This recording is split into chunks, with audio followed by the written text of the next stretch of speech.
Okay, stick around, folks, because we're going to have a great time today. Welcome to probably one of our first of the year of 2023 to 24. I'm Marsha Chan, and we have with us my co-coordinators. Please raise your hand and say hello, Patrick. Hi, everyone. That was short. And where are you, Patrick? Tell everybody where you are.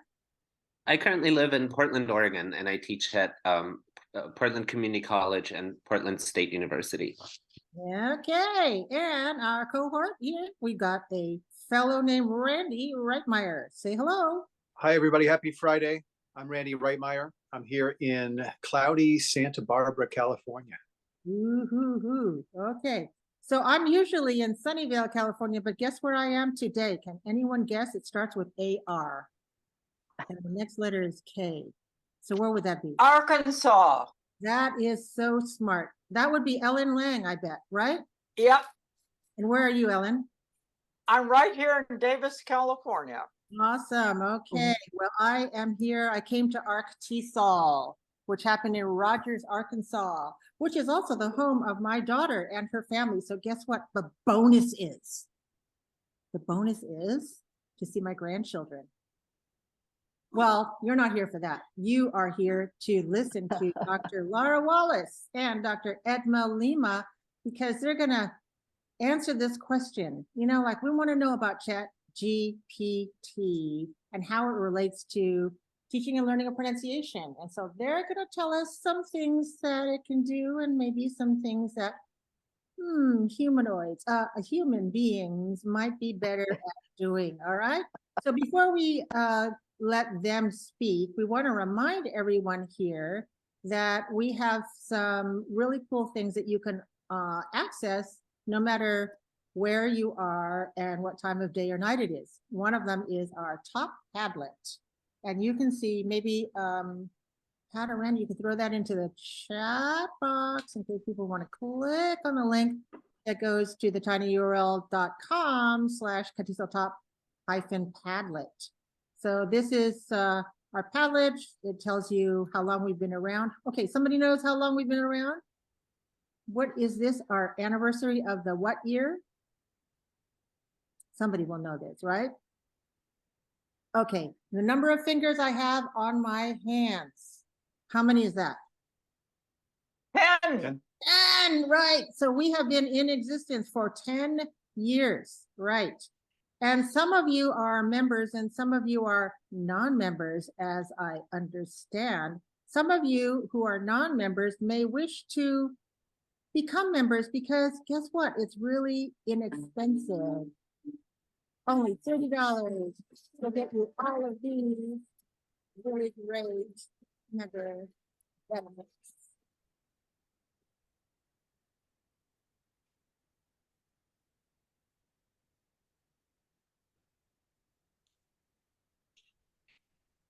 Well, that was a really quick one. It was a 20-second version. I have a longer version, which I will throw in the chat later on so you can see why you should join. You paid $5 for today, and if you get yourself 6 of those $5, you can be a member and get all of the member benefits of CATESOL. CATESOL is one of the earliest affiliates of International TESOL, and I'll say one of the best. Okay, we don't need to see that again. I'm sorry. Let's go on to our next slide, which will take us to some text, but you know, we don't need to do that part.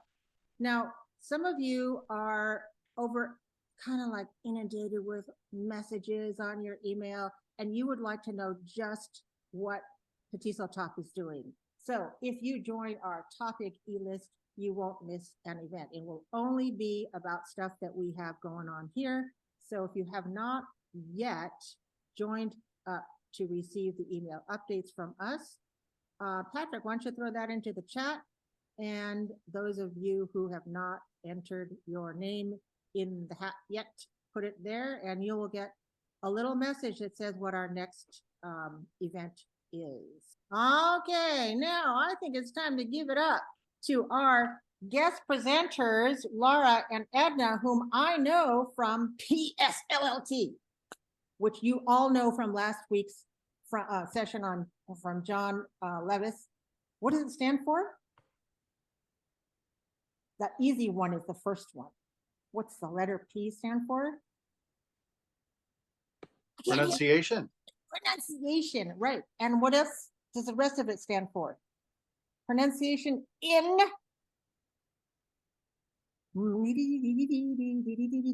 Don't be shy. Second language. Second language, learning and teaching. Okay, and ESL is one aspect of that. We got a lot of languages that we talk about, listen to, and hear about when we're at PSLLT. And in our particular case, as a talk, we're interested in, especially in the learning of English. So give it over to Edna and Lara. Thank you very much, Marsha. It's lovely to be here. Thank you for the opportunity. And it's great to see everybody here with us. So I am Lara Wallace, and this is Edna Lima. Hey, excellent. look at me at Ohio University. See Ohio University in the background? Yeah. It's springtime eternally. No, wrong picture. It's dark and rainy today, you guys. So I didn't want to put that picture there, not to make anybody gloomy. Exactly. Well, great. So we are really happy to be talking with you about a topic that we started exploring recently. And of course, that is ChatGPT. How many of you, if you could use the react button, give a thumbs up if you have tried it? I want to see where we are with this. All right. So some people have tried it. And how do you feel about it so far? Whether you've tried it or not, use the react button. How do you feel about it? Do we have a symbol for apprehension? Yeah, there we go. Mark's got that. Awesome. Ide loves it. Excellent. Yeah, Christina, that face is perfect for it. That's great. Good. Well, and yeah, scary. A lot of people think it's scary. And that was one of the reasons why we decided to do this. So we were talking about what we wanted to present at PSLLT, early spring, the actual spring, not the one that I just made up with eternal spring. That's not true here in Athens. No. But we were talking about what are the current issues of the day, and ChatGPT was everywhere. It still is. And we decided, well, what might people really be interested in? And the conversation we kept going back to was, oh my gosh, this thing can do so many things. Will it take our jobs? Yeah, I see you nodding there. Yeah, so Yvonne, you know what I'm talking about. Yes, so we wondered that. So we thought, well, let's sit down and really play around with ChatGPT, see what we can find out about whether it might do that. And more importantly, wow, there are some really cool things we can do with it that we can use. So that's what we're hoping to share with you today. So I'm going to be kind of laying the foundations here, and Edna she might jump in and add some things here and there, but she's going to show you then how it's used. And if we have time at the end, I thought we might do a little demonstration of ChatGPT. How does that sound? Possible demonstration? Chaos, let chaos reign. Excellent. All right, we will do that. So let's have a look. I will share my screen in just a moment here. Whoops. I'm managing multiple devices right now. All right, here we go. All right. So let's have a look now at what pronunciation teachers can do that ChatGPT cannot do. And important in this, I want to just get your first impressions. What do you think of when you think of artificial intelligence, broadly speaking? Any ideas? Please share with me in the chat. Edna, if you want to read any of I can't see what's going on in the chat. Data, someone says. Okay, artificial. Ellen says data. Data, good. Stupid intelligence for now, powerful, robots taking over the world. That's there it is. Mark, Knew it. Mark brought it. I had a feeling. Thank you. Yeah. So you can sense the excuse me, the apprehension and this idea. I think a lot of us, when we think of artificial intelligence, it's the robots taking over the world. Those of us who grew up in a certain time period remember the Terminator series. It's not like that. We're not dealing with that kind of artificial intelligence. We're dealing with one that we can actually work with, and it will be helpful. Specifically, we are going to be talking about using artificial intelligence for good. Now, the reason why we're focusing specifically on ChatGPT is because this one is the most famous. So I think all of you have probably heard of ChatGPT by OpenAI. It's widely available, and it works with text. There are many versions of it. So 3.5 is the one that I've been playing around with the most. 4 came out a few months ago, several months ago. Yeah, but there were previous versions that led up to it. And basically, ChatGPT is pre-trained on a family of large language models. So in other words, it's got a lot of text-based data that it has learned. And so generative pre-trained, the GPT part, refers to it being trained in part on how to predict what comes next in a text. Now, throughout this, I want you to keep in mind that it's easy for me to say, and we are doing pronunciation. Artificial intelligence is only as good as the data on which it is trained. So let's keep that in mind as we go through this. Now, ChatGPT is a system that is made available on OpenAI, and it can follow complex instructions in natural language and solve difficult problems. So what that means is we can talk to it, we can converse with it differently than we have in the past when we are trying to find information. So in January 2023, that's when it just burst onto the scene, I think. We went from November last year. How many of you actually heard of ChatGPT, had heard of ChatGPT in November last year? Okay, so Randy, on it. Good. But most of us, we hadn't, right? And then all of a sudden it was everywhere. In fact, ChatGPT is the fastest growing consumer app in history, with 1 million users taking on this app 5 days after it launched last November. And then 2 months after it launched, 100 million users. I mean, that's astounding. It's absolutely astounding to me. So why is the question here? Why do we use it? Well, unlike Google or Ecosia or any of Bing, any of the search engines we usually use to answer our questions, ChatGPT allows us to refine what we're talking about. It remembers, right? So when we type something into Google or Ecosia, it's a one-off search. If we don't type in the right prompt, we have to completely change it, starting over every time. Frustrating, right?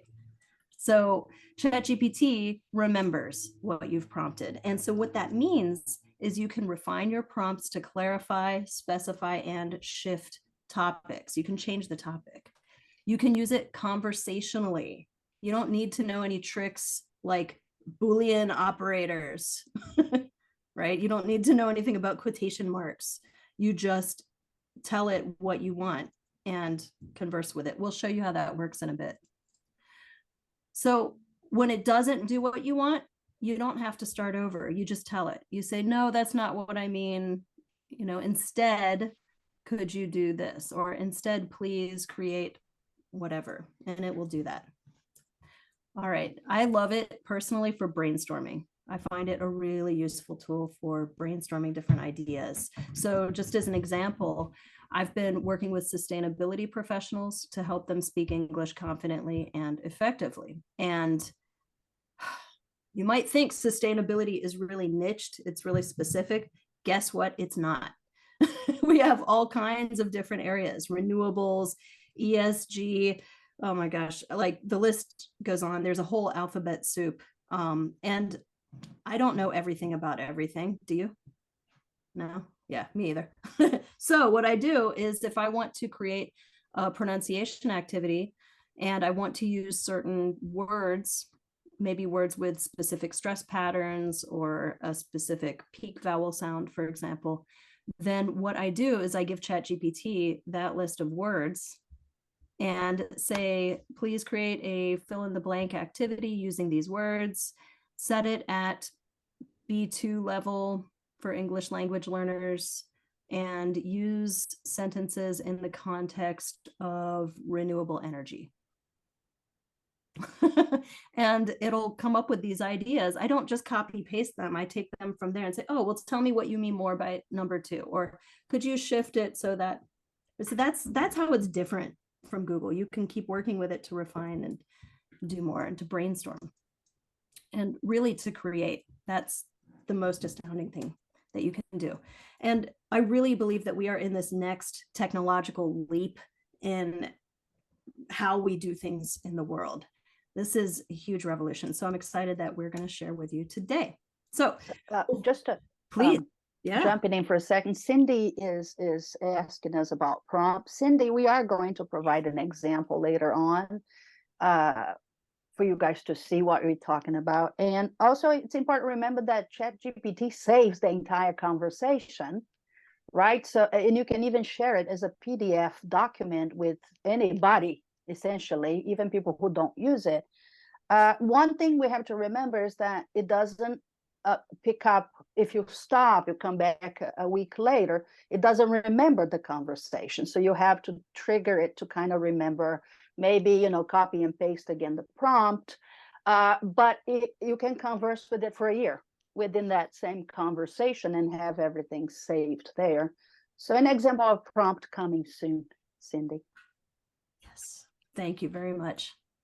Good, yeah, we will get to it. And so this brings us to the question of, okay, we're here as teachers to think about ChatGPT. So are your students using ChatGPT? Because I bet they are. So whether they're using them in ways you would like for them to use it or not, you know, it is out there. People are using it. So let's find out what we can do to have it work for us. Now, ChatGPT 3.5 is widely available, not just in California, Oregon, Arkansas, Ohio, right? We're talking, it's in many different countries around the world. You can look up on OpenAI's website where it is available if you're teaching internationally, for example. But it's free. You can download it to your phone. You can use it on your desktop. And that's one of the perks. It's so versatile and widely available. It answers your questions. It recommends resources to you. So if you ask it for resources on, you know, how to pronounce the sh sound versus the ch sound, if you say sh and ch, it can understand that text and it finds things out there for you. I've had it suggest Rachel's English to me as a resource. I've had it suggest Pronunciation, you know, so it is good at recommending resources. You as the teacher need to evaluate the resources though. It can write papers. We've all seen, and I think most of us fear that. It edits papers. It corrects your grammar. This is something that is really, really useful for when you don't really have time to do all of the correction, but maybe your students need to know something, so you can do that. I've had a friend who uses it for that all the time. It offers word choice suggestions. It can identify, now this is where it gets really interesting. If you prompt it with an argument and you say, okay, this is like if you're debating it, for example, you can practice debating it and you could say, okay, find a weakness in my argument about why whatever situation. It can do that pretty well in some cases. It's really good at summarizing information. It can create activities for you. That's probably how I use it the most. And I explained to you already about how I get it to create fill in the blank activities, for example. And the way, and you can also have kind of a dialogue with it. Of course, because it's text-based, it's going to be a written dialogue, but we'll show you how to get around that a little bit soon. So it's really useful. But going back to the topic of this presentation, but is it going to take our jobs, right? Can it help with speaking and pronunciation? That is what we are going to answer for you. So when we first started looking into this, one of the reasons why it caught my eye was because I will tell you this, in my YouTube feed, there was a guy who had a video, and I think the title was something like how ChatGPT just killed language teaching or something like that. Jerry Register. So anyway, what I was doing was I was watching to see, well, what is he doing with this? And he was doing some really cool stuff. And then I started talking with other friends. I started trying it out. I'm in a lot of different online communities. We're all talking about ChatGPT. How can we use ChatGPT for teaching? How can we use it to create content? Things like that.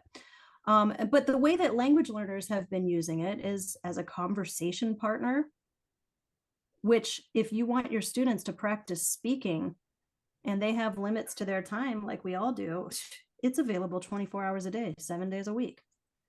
And what you can do with that, and it's especially easy if you have the app on your phone, you can use voice to text to practice speaking. So, and actually I find it to be much better at understanding than Siri on an iPhone, for example. It actually understands quite well. And yeah, so you can use it to practice voice to text. That's how I've seen other learners use it. You can use it as a patient teacher who answers all of your questions. One person I was talking with specifically, David Sams, he was talking about how he would use it. He's learning Spanish though, not English. And he would engage it in dialogue. He would do role plays with it. And then he would stop and say, okay, now I'd like for you to explain to me why we use this verb here and that verb there. Or can you give me 5 synonyms for this word? Or how would I say this word in this country? Right? And so you can picture this when we're in the classroom, we can't take all of those questions, right? And we want our students to be curious. We want our students to ask questions. And ChatGPT is a great place for your students to get some answers. It can correct grammar, it can correct vocab.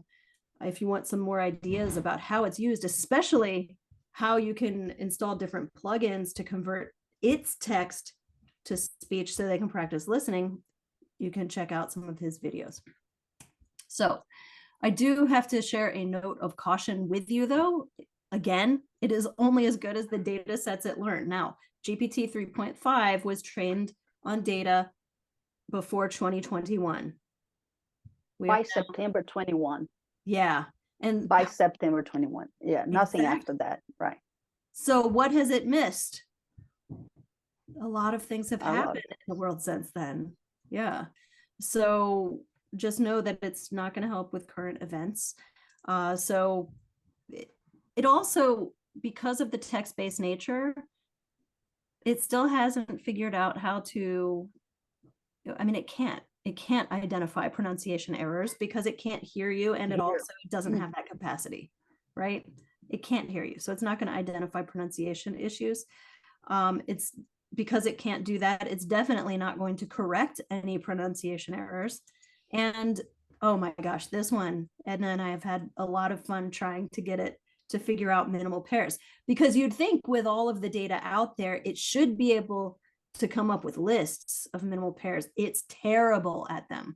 So again, minimal pairs, if you're not sure what those are 2 words that differ with only one sound. For example, meet, met, those are different, right? It's terrible. And when you put it in the one time, what were some of the words it was giving you?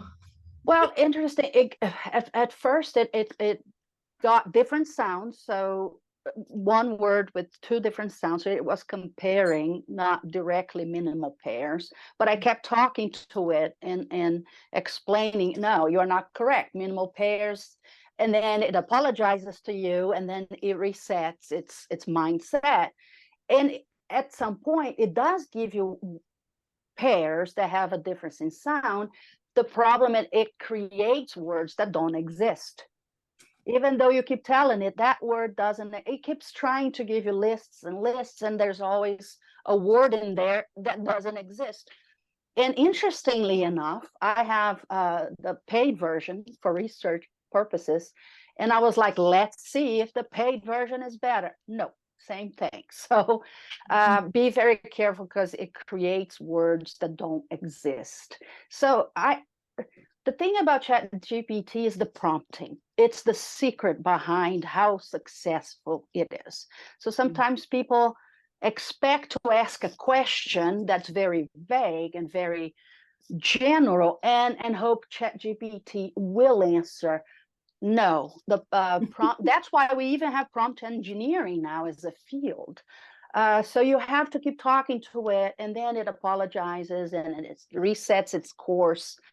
But minimal pairs, I still have to play more with it to figure out why it keeps giving me words that don't exist. But it was fun playing with it. Yeah, it is fun. And I feel like if it were trained on a dictionary that had transcriptions, it should be able to figure that out when you have two different symbols, right? But oh well. Anyway, that's not our problem, and it helps us to maintain our position of importance. So it also did not really, it's not good at dividing phrases into thought groups unless you are very specific. Like Edna said, she was trying to train it. She kept asking questions. Same thing with the thought groups. You have to be really specific. And it worked for the thought groups. Once I told the system what it was, sorry, Lara. I just wanted to say that it did give me thought groups where Americans would pause. And obviously you have to take rate into consideration. And some Americans pause more because they speak more slowly. Some pause less because they speak faster. So it got that right, but prompting once again. But I was happy when I reached, okay, it got the idea and now it can do it. So it's very helpful for teachers. Yeah, that's good. So that's the thing. The teacher is central, because what will happen is when you do put in a prompt, what it will give you, it presents as if it is the truth, right? So it really, this is called hallucination, right? It will present it to you convincingly in a way that seems fine. But at the end, they've started adding some disclaimers. So that's good, but you still need to really critically evaluate this. So some best practices, like Edna mentioned, engineer your prompts specifically. You need to learn how to do that. That's not the purpose of this presentation, so we're not going to get very far into it, but we will show you an example. Use your knowledge to check its responses, because it does not know everything. So you as the teacher are very important. And you as the teacher need to think critically to decide what to use that it gives you and what to omit or change. Now, your students, if you want to use this with your students, I would encourage you to find ways to help them to use it for learning. We'll be sharing a few of those ways today. We're not talking about task completion, writing papers, none of that, right? We're talking about how to use it for learning. Students also need to be very well aware that ChatGPT can give them incorrect answers. And really, they need to understand, and you can help them with this, to know when it's best to ask the teacher and when it's best to ask ChatGPT about something. So if you follow these, that's going to help you to be able to use it for good. And again, you are at the center of it. You as the expert, you're the one in charge. So enter your prompts, it will answer, interpret the answers. Think about the accuracy and the event and the relevance. You are going to do that. And then you can refine your query that way. And you just kind of keep going around. You can even ask ChatGPT to fact check itself. And it can do that for things. So see how it works, but you are the one responsible for how well it works. And if you don't like how it works, don't use it. It's very simple.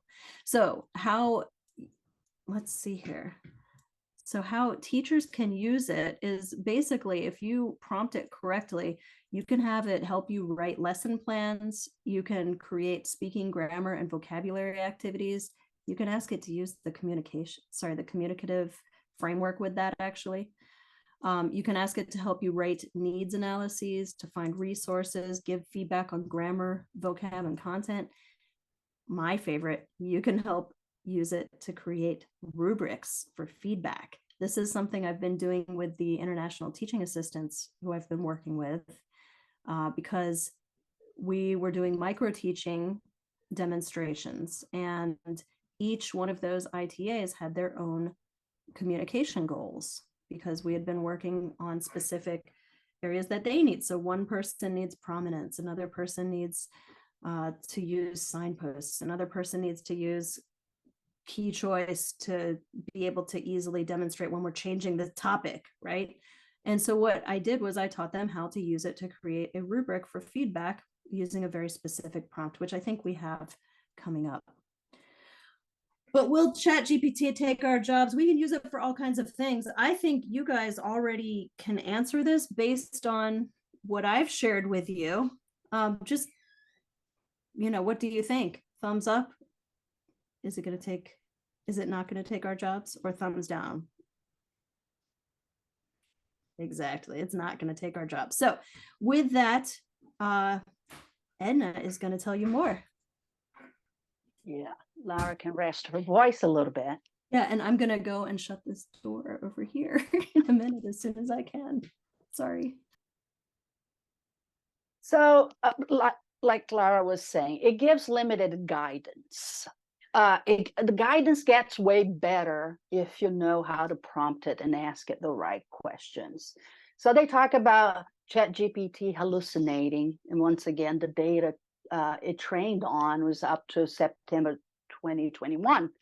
So if you ask it what's going on with the war in Russia and Ukraine, it tells you, I'm sorry, I don't have that data. So it tells you exactly what it can and cannot do. So that's a good thing. It has warnings. I appreciate that a lot. Even when it gives you information, it gives you a little, disclaimer, right? While you can do this, I can do this for you. Remember, you have to do X. So it even tells you where it's limited, right? So you can ask it to apply certain frameworks. So if you are specific, if you know exactly what you're looking for, you can tell it, use the communicative framework for teaching English pronunciation by Mercier et al. 2010. So it can actually give you suggestions with that. It can share knowledge about how to teach certain topics, So imagine a physicist trying to teach certain topics. It can help them, but it can also help us because it has good descriptions on how to teach segmentals and suprasegmentals. It also can suggest types of activities and assessments. So it can create pretty much anything for you. Obviously, you're going to have to double check everything because you are the expert. But, I teach, I'm a teacher trainer, so I have master students who are becoming teachers. And sometimes they suffer trying to figure out a way, to create activities or a lesson plan, which is part of a class they're taking. ChatGPT can be excellent to help you come up with ideas. What is it that I can do? What kind of lessons can I develop? So it can even help you select song lyrics and web resources. It even tells you about Rachel's English and pronunciation.com. So you have a lot of options, especially with brainstorming, right? So Lara says it's an A+ partner for brainstorming. She uses that a lot, that feature. So you can ask it to help you brainstorm video lessons on a topic, lesson plans for learners of certain levels. So think of the CEFR scale. You are not even certain about what A2 can do. ChatGPT can answer that question for you, right? Activities to fit specific topics. So you're dealing with intonation, for example, very complex topic. Are you doing prominence? Are you doing final intonation? It can help generate activities for you to work on that. Tongue twisters for certain sounds, word lists for specific context, stories with certain meanings, role play scenarios for specific number of students. So you want 4 students to play a role play, it will generate a role play for you with 4 players in there. Interactive drills, even drills, right? Drills are essential in pronunciation. We know that. So sometimes we need the old drills for a certain activity we're practicing, right? Like the distinction between sh and cha. Sentences that target specific pronunciation challenges and vocabulary. It can also gather resources for you, like I said, song lyrics and a variety of styles of practice, whatever it is that you want to do. So it can help you come up with fun activities that can engage and motivate our learners. As a content creation partner, it can also do a variety of things. Lara is clicking over there. I'm talking here, so I apologize if we have a delay on the PowerPoint. So after brainstorming, you can ask it to collaborate with you to create custom exercises for your class. It can generate a variety of things, activities, handouts, even handouts, dialogues, role play cards, tables. It even generates beautifully looking tables. Assessment and rubrics. And we are going to focus on assessments today because for the example, because rubrics are terrifying for everybody, right? Sometimes you're like, what is it that I have to assess? How many items do I include in there? Do I have 3 categories, 4 categories? So if you know exactly what the assignment is and the key guideline points, it can create a rubric for you. So please click, Lara. Let's show them an example of a prompt. So this is a prompt that is telling ChatGPT exactly what you need. So you want a rubric that is in table format for micro teaching demonstrations. You want to specify the columns, what you want there. So we have clear pronunciation, speaking in an effective rate, using vocal variety for clear expression, and even using high key to start new topics. And then in column 2, you want needs improvement, column 3, satisfactory, and column 4, you want outstanding with a description for each criterion. So 2 tips here for engineering your prompt. You can copy it and paste this into ChatGPT and just change minor parts of it, right? So you can customize your prompt there. So you can even specify the table format that you want and define each column. So we entered that, right? We knew what we were doing, and this is what it gave us there. The rubric that we would take how long to create on our own?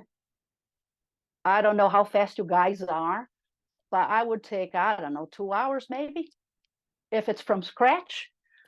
But you have a table that you can copy and paste into Microsoft Word and just adjust minor details.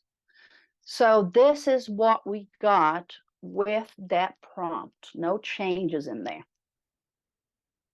Isn't that fascinating? So it even has the criteria in bold along with the 3 types of assessment you have. So Lara, would you please, yeah, and click one more time, please. So Lara created guidelines for her ITA students to use ChatGPT. And then she came up with these 5 points. And with her instructions, her students, her ITA students, international teaching assistants, can actually create their own rubrics to use in their own classes, chemistry, physics, biology, whatever fields of study we are talking about. Would you like to emphasize anything here, Lara? Yeah, and it worked really well, but what I made sure to do with the ITAs was we met individually. Well, actually, first I had them do this in a group in breakout rooms, try it out, and then I met them individually to go over what they came up with ChatGPT so that we could make sure that it was measuring and it gave the right feedback. Because you notice the needs improvement, satisfactory, outstanding, it did a really good job for the most part, but it didn't always get it right. For example, you see in the highlighted part where it says engaging the class with SAW, that's signal, ask, wait. Because we didn't say signal, ask, wait, it didn't know what it was. So we went back and we changed it. But yeah, as long as you have guidelines in place, it's really, really helpful. Saves tons of time. Okay. So teachers as prompt engineers, that's the thing.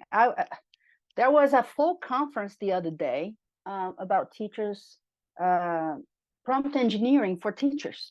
An entire conference, it was a day long. I was in Mexico doing something else, so I had to miss the conference. But they made all of the videos available. So we don't need to pay to have better training. There's a lot of opportunities out there for engineering workshops and things for free, because it is essentially the key thing here we are talking about. It's how you ask your question in order for you to get the best result. So you can, with specific prompting, you can work with it to design controlled practice activities for the learner's communicative level. So we're talking CFR, specific topics. The length of the lesson, if you tell it, my lesson should be 25 minutes, it's going to calculate what it needs to include in there. Number of students, I have 40 students versus I have 10, right? So you can use your expert knowledge to identify any errors in its examples, since it learned on text and might hallucinate. So someone mentioned cheating here in the chat when we were talking about fears that we have. If students cheat and they don't know what you're doing, you're going to catch them because they think they can simply give a command, copy and paste, and give it to you. You will notice that some things are not in the right place. Now, the whole cheating thing, sure, we have that concern, and universities are now even considering policies to put in place because of that. I have openly discussed it with my students, and they have permission to use it for proofreading, punctuation, formatting issues, and they have to submit a copy of their conversation with the AI so that I can see exactly what happened there. So I'm trying to work hard to help them use ChatGPT for learning, to improve their own knowledge as opposed to cheating with it, right? So for your students, ChatGPT can do a lot. It's important for you to train them how to use it, explain to them what they can do with it. So if we train them properly, positively, maybe they will not use it for cheating. Maybe they will use it for doing better, for improving their abilities, right? So train them also how to use the voice to text feature so that they can actually do listening and speaking exercises. Read words and phrases. Be a partner in a role play. So with the text-to-speech plugin, we can do all of that. Specify the tone and who it is in a role play. Engage in debates. You can debate with it, like Lara was saying before. Lara? Ask for feedback on grammar and vocabulary use. I'm doing that for academic writing and publication. Ask for synonyms. get it to paraphrase or explain things differently, right? So that's very important in academic writing. Yvonne mentioned that she teaches academic writing, so that is something great to help your students understand how they can say, you know, the same thing a couple of times, which is key thing in academic writing. So Lara was talking, we started this with the presentation for PSLLT this year. And I was like, okay, I was playing with it to figure out, can you do this? Can you do that? Can you do intonation? Can you do thought groups? And then I decided to simply ask it, what is it that I can do as a human teacher of American English that you cannot do? And it answered my question itself. And it told me that it has 8 problems that we can address that it cannot. So it pointed out personalized feedback, real-time assessment, emotional intelligence, nonverbal cues, adaptability, conversation practice, cultural context, motivation and encouragement. And then again, it gives you that warning I was talking about. If it responds to you properly, it still gives you that little warning. Hey, I have a limitation here. But when I asked it that question and then it gave me that answer, I was so excited because it pretty much told me you have nothing to worry about. So when people saw these things on the poster at PSLLT, you could see the relief in their face, and they were surprised to see that the machine told me that it couldn't do certain things. And good news is I have played with 4.0 and asked the same question. And even though it's a little bit more elaborated with the points and how it phrases it, it still shows me a list of about 8 to 10 issues that it would have with replacing us as pronunciation teachers. So with that in mind, should we be worried about it? I don't think so. Should we use it for teaching? Yes, definitely, because it saves time, lots of time. Once you get used to playing with it and prompting it, you can do things faster. You wouldn't believe the kinds of things you can come up with. However, we have to be careful. We need to have teachers' discernment there because it might give you facts that are not accurate. So you're going to have to proofread, take a look, and adapt. But it can definitely do a lot for us. Next. Okay. So, Lara, do we have a little time for the demonstration? Marsha, Lara can show us how to do it. Absolutely. Please. Let's try it out.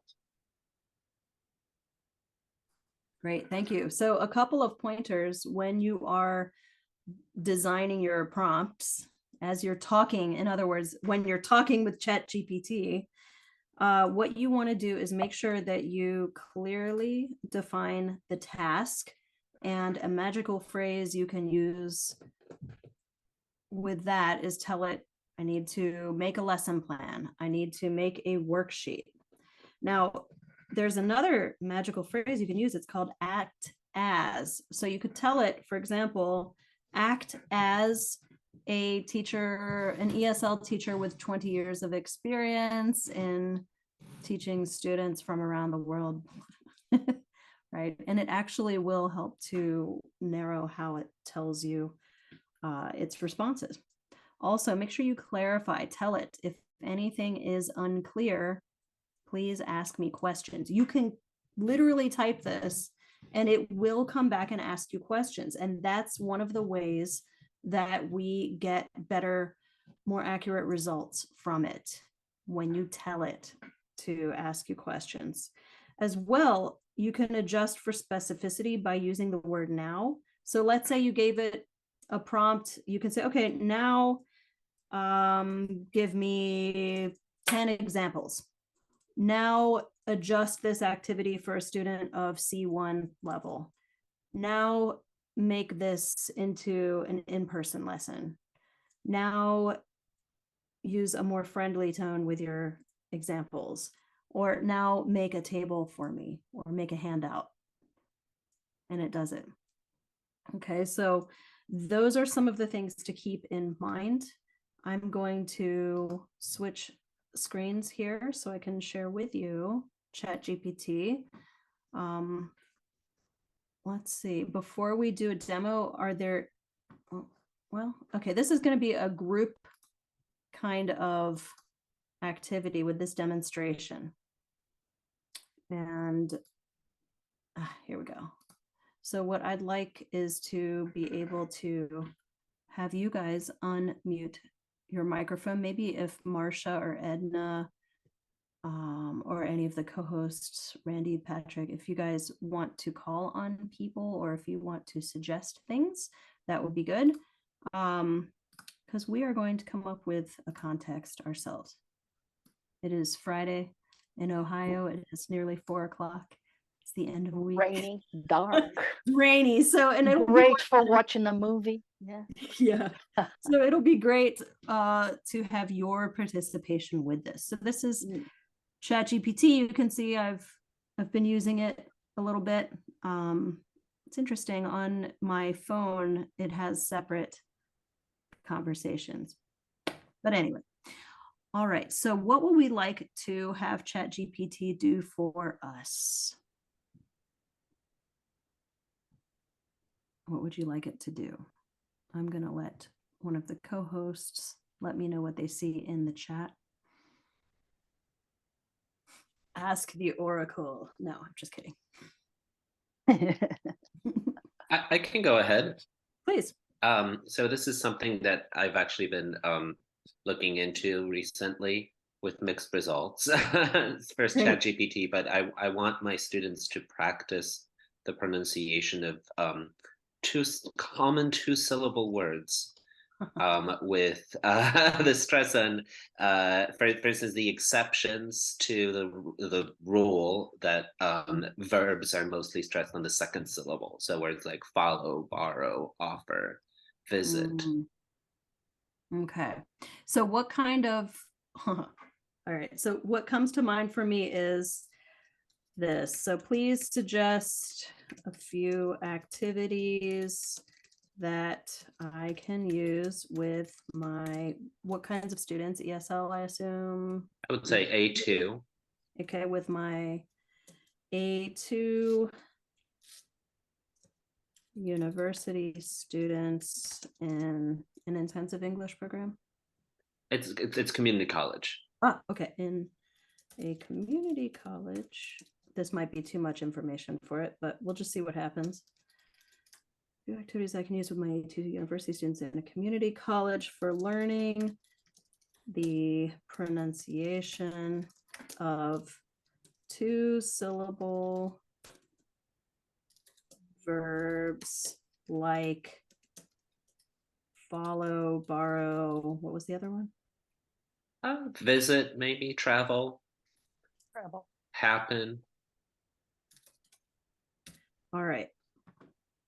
So I don't want to get too far into the weeds with seeing if it can identify where the stress is, because I can tell you right now, you've already experienced it. It's not going to help very much with that. So if you are fine with it, I'd love to be able to demonstrate how it can help us brainstorm activities and a lesson plan. Fantastic, yeah.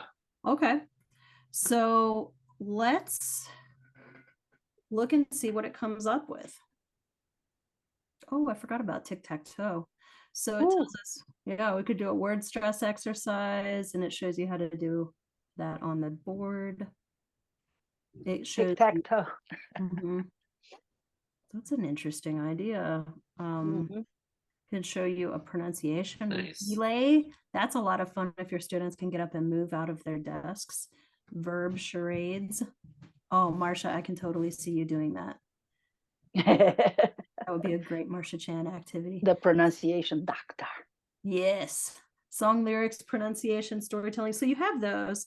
So maybe, so what we can do next is, let's say there are let's say we want to make a lesson plan. Which of these exercises do you want it to feature? Because it probably, you won't have time for it to do all of these. Laura, Cindy is suggesting we create a activity with Okay. role play. Role play. Yeah, okay, so let's see. So it doesn't really have a role play, but what we can do is say, for example, I always like to give it feedback. So these are great activities to keep students engaged.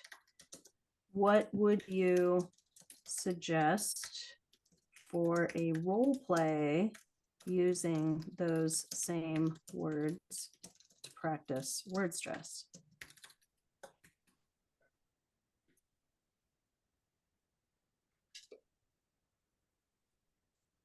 Ooh, travel agency simulation Mm. to practice. All right, so it gives you the objective, the instructions, divide the class into pairs or small groups. You've got a travel agent, you've got a customer. The scenario is that they will act out a scene in a travel agency. You encourage them to stress those syllables. For example, the customer might say, I want to borrow some information about trips to Europe. Okay, so this is where, as a teacher, I might go in and say, I want to borrow your tablet to look at the this information, right? Sure, I can help you visit different countries. So you see, it came up with the context right there for us. It saved us Even the lesson objective, yeah. which is, I mean, hard for us sometimes to come up with. It Mhm. gave you even the lesson objective, which is amazing if you think about it. So Guidelines. what would you like to have it do next? Because we're not done yet. I mean, you could be done. This is a great start, but I know as teachers, we would want to tweak different things. Let's see. Do we have anything in the chat coming in? Any requests? What if you decided that you and your partner needed to refine this and present it in front of the class? Would that be something Yeah. to do? Please add to these directions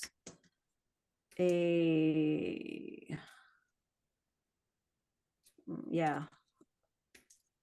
See, it's under Step. the word guidelines, so would it be there? What was that? I'm just looking at it, number 4 says guidelines.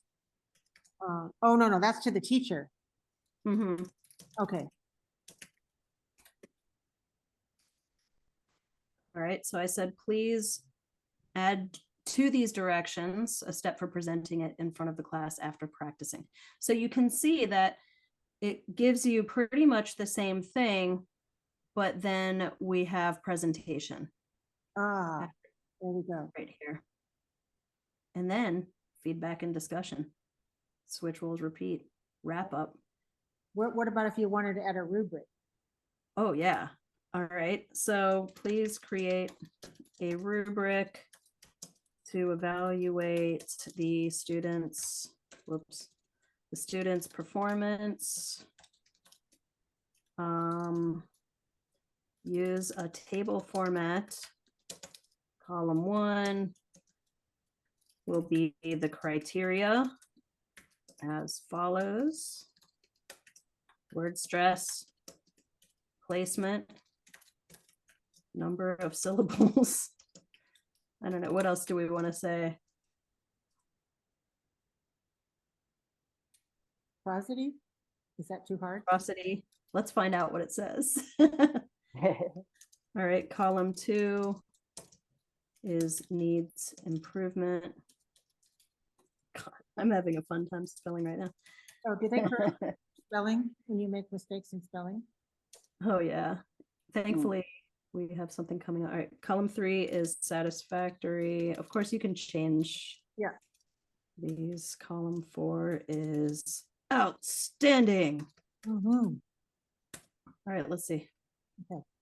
Absolutely. Here's a rubric table. Yeah. Look at that. Look at that. Just bing, bing, bing, bing, bing. It's so fast. Fast. Lara, Cindy Yes. was talking about asking if we could create a peer feedback form to use after the Why, role yes. Now create a peer feedback form for students How fast? to use. Fast, fast, fast. Wow. This should be something I can copy paste into a Word document. Aren't all of them like that? Copy pastable? Yeah, Yeah, I will tell you, so there are different AIs out there. It's not just ChatGPT. There's something called Bard, and it's a Google AI, and it's compatible with Google Docs and Sheets and all of that. Mm. This one, you might have to tweak the formatting once you do copy it and paste it. Look at so that. feedback. So so you didn't ask it to put it in the table, and then it didn't. exactly. So You what do we can say? go back now and ask it, please put it in a table. Oh, That's well, what I'm, What about, Yep. what about an Likert schedule, because it has 1 through 5 sort of a thing? Ooh, We do gonna that do it. for, for a change of. Yeah. Okay, so I don't think this is going to be specific enough what I said, but let's find out what it said. Because I said, now make the peer feedback form into a Likert scale. I think we would have to say it differently, but what does it say? It does. Yeah. Can you please redo that and ask it to put it in the table? Yeah. I want to see how it's gonna do the Likert scale on the table there. I mean, like we said before, you can keep specifying and changing things, and we can have a dialogue all day long with it. There you are. Nice. That's great. That's great, because then there's no 2, 3, 4. Yeah, Yeah. you would have to ask it for the range, Lara. Ask it for the range. Yeah, maybe put the scale from 1 to 5 as a Like, make as many columns as necessary to make a Likert scale from 1 to 5. Mm-hmm.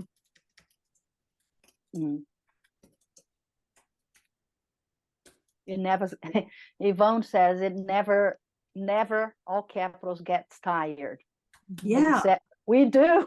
Yeah, so it doesn't. It doesn't. So Oh, we have man. an ally there. What happened? Okay, so I think my prompt was not good there. I said, instead of 1 column for ratings, please create 1 column per rating.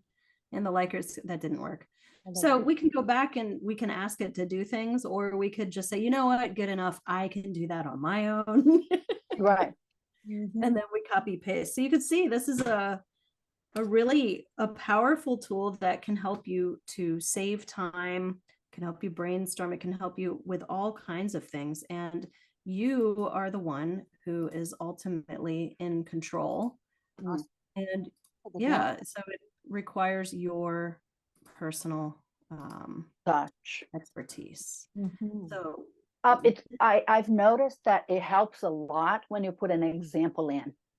yes. So when I got it to give me the correct thought groups, I gave it 3 sentences of the text that I had fed it, and I said, here's an example. And then you put the slashes in there. Beautiful. And then it spits it back the way it is with the pauses in the right place. Yeah. So it's all about that, refining that question. You can And start. giving examples. That would be very helpful. Yeah.